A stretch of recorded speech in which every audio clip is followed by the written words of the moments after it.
BEDTalk 22. Can we talk for a minute about overwhelm? I don't know what it's like in your world, but I know for sure in my world that there are moments of total and complete overwhelm with all of the things. Take, for instance, yesterday. Here's what happened. I got up, I did my bed talk. I had a great call with someone. I got on another series of calls. I answered all the emails. And then I hopped on another webinar-ish sort of call and learned about podcasting and did all the things and was just feeling great right up until the point that I got off the last call and I'm sitting at my computer and I'm sitting there and I'm like, okay, need to do things, which that actually turned out into need to look at social media and numb out for a hot second. So I'm like, oh gosh, I can't focus. I don't know what I'm doing.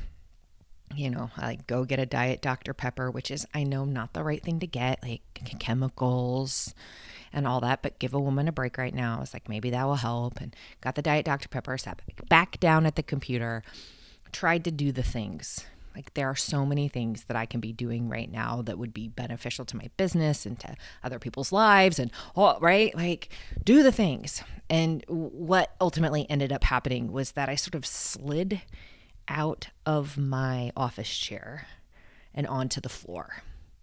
And I sort of slid out onto the floor.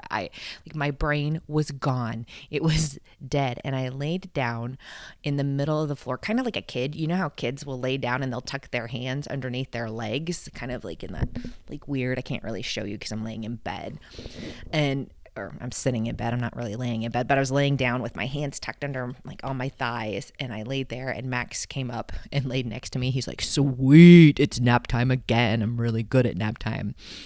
And I laid on my office floor, and for 45 minutes, I half slept, half thought, half shut down. Just shut down. My brain was on such overwhelm. And I don't know what it's like for you, but when that happens to me, I fell asleep and then I had a call at 2, so I had to get up. So I was like, okay, get up and do the things. And but when you get up from that fog and you're so overwhelmed and you it's even worse, right? So the nap is supposed to help. It's supposed to make you feel better, but it really didn't help me feel all that much better. And I'm like, I've got this call at 2 and I'm just feeling blah.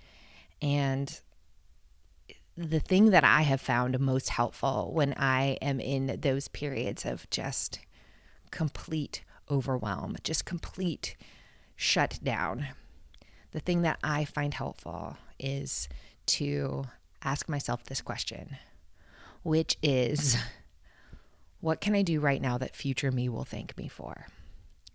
And it goes right in line with one of the road rules that I talk about in my book, which is whenever the road gets tough, just keep going. And so this question of what's one thing, just one, mind you, not 7,000 things. Don't make the list because that'll just beat you down even more because you're like, oh my God, now I made a list of all this stuff that I have to do and that's ridiculous and I'm never going to get it all done. And now I'm overwhelmed again. And next thing you know, you're crawling it back under your desk. What's one thing that I can do right now that future me will thank me for? And sometimes, that's all the further you get. So yesterday I was like, crawl up off the floor back into chair. I'm like, what's one thing that I can do? And the one thing that I could do was finish off my water bottle. I'm going to finish off my water bottle. And I felt a little better. So I asked myself the question again. And I said, what's one thing that I can do that future me will thank me for? So then I thought, okay, I'll get on this call because if I shirk the call, then I'm going to feel like a dork later. I mean, it might feel good in the moment, but it's going to feel crappy later because I don't like missing calls. I don't like not showing up for people. So I continued that process and ended up being much more productive and having a much better day because I kept asking myself that question. Sometimes you can only get so far with it. Sometimes you're going to ask yourself what's one thing, and that's all you're going to get done for the day, for the whole freaking day.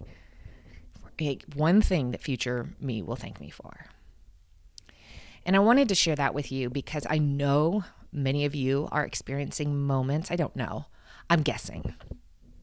But it's a pretty good guess. I have a pretty good guess that y'all are having moments like these. Max, nobody, that's inappropriate, buddy. Sorry. He says he really wants his belly scratched.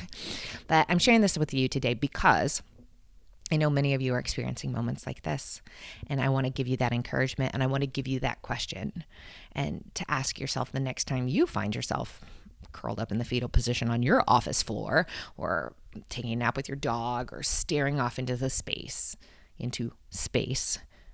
What's one thing I can do that future me will thank me for? I hope this helps today if you find yourself in that moment. Okay. Wrapping it up. I'm trying to make these shorter, and then sometimes I wax on. So I'll tell you about my t-shirt. Together we will rise. And this comes from Lucky Lemon Boutique. So she's here in Fishers, and she's one of the people that, when I asked for small businesses and nonprofits I could support, she's one of the people that I got connected with. So if you are looking for something really cool like this, like Together We Will Rise, because we will, you can find that at Lucky Lemon, and I'm going to put that in the comments today. All right, time for dogs eating Cheetos, and then I'm getting out of here. Look, we are fancy today. We are fancy. I have to set this down for a second because I'll never be able to open this thing with a microphone in my hand. Hold, please.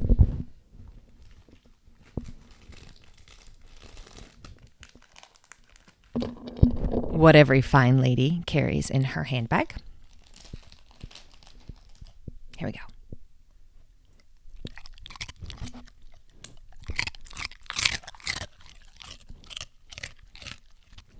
He says he approves this episode.